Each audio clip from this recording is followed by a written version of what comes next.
They never told me why the previous night nurse quit. At the Kashihara Knowing Private Hospital, a small, aging facility nestled in the quiet mountains outside Kyoto, the staff were polite but distant.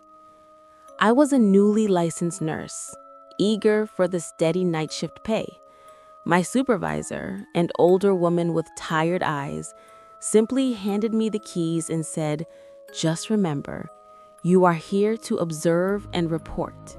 Do not engage the patients in room 307 beyond necessary medical care."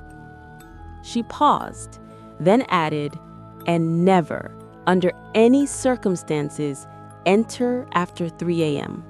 The first few nights were uneventful. The hospital was eerily silent after midnight. The only sounds, the hum of the ventilation system, and the distant, rhythmic dripping of a leaky tap someone could never seem to find. Room 307 was occupied by an elderly woman named Mrs. Tanaka. Her file was sparse. Advanced dementia, nonverbal, required assistance with feeding and hygiene. She spent her days and nights staring at the wall, her body frail and still.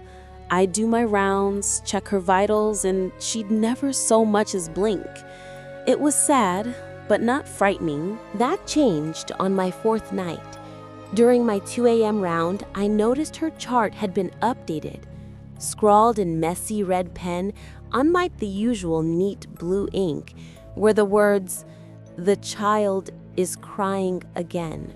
Make it stop." I assumed it was a note from a day shift nurse about another patient misplaced on the chart.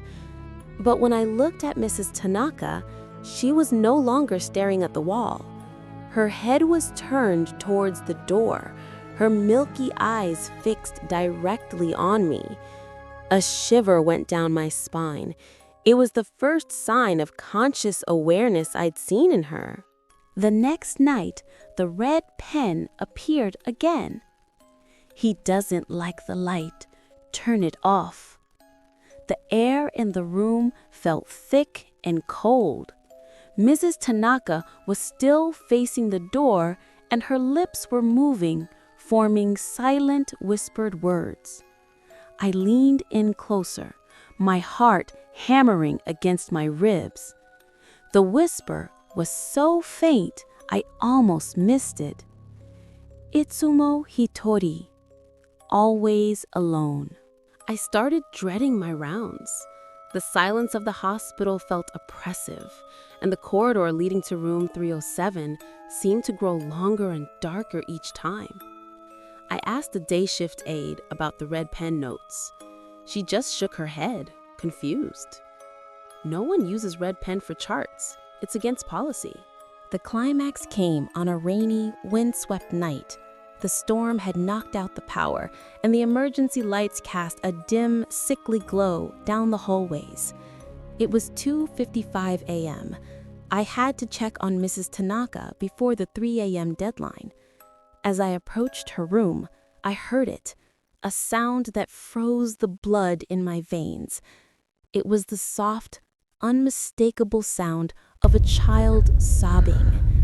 It was coming from inside room 307. My training warred with my primal fear. A patient could be in distress. I pushed the door open. The room was icy. Mrs. Tanaka was sitting upright in her bed, a feat she should have been physically incapable of. She was staring into the darkest corner of the room, and she was smiling, a wide, grotesque smile that stretched her wrinkled skin taut. The childish sobs were emanating from that same dark corner, even though it was utterly empty. "Yatto mitsuketa," she said, her voice a dry rasp, yet layered with another, younger voice. "Finally found you." Her head snapped towards me. The sobbing in the corner stopped instantly. Her eyes were no longer milky with cataracts. They were clear, black, and filled with a malicious intelligence that did not belong to an old, dying woman. "I've been so lonely," the voice, now solely the young girl's, said from Mrs. Tanaka's mouth. "Now we can play." I stumbled backward out of the room, slamming the door shut. I leaned against it, gasping as something heavy thudded against the other side. Then I heard it, the soft, polite tap, tap, tap of a child knocking, asking to be let out. I ran. I didn't stop until I was in the well-lit nurses' station, my hands shaking too badly to even call my supervisor. I quit the next morning. My supervisor didn't seem surprised. As I was leaving, I passed the hospital's small administrative office.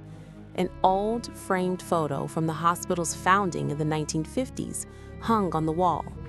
It showed the original staff standing in front of the building. In the background, near the window of what would now be room 307, stood a little girl in a dirty white dress, her face blurred, her hand pressed against the glass. The file I was given from Mrs. Tanaka never mentioned she had a daughter.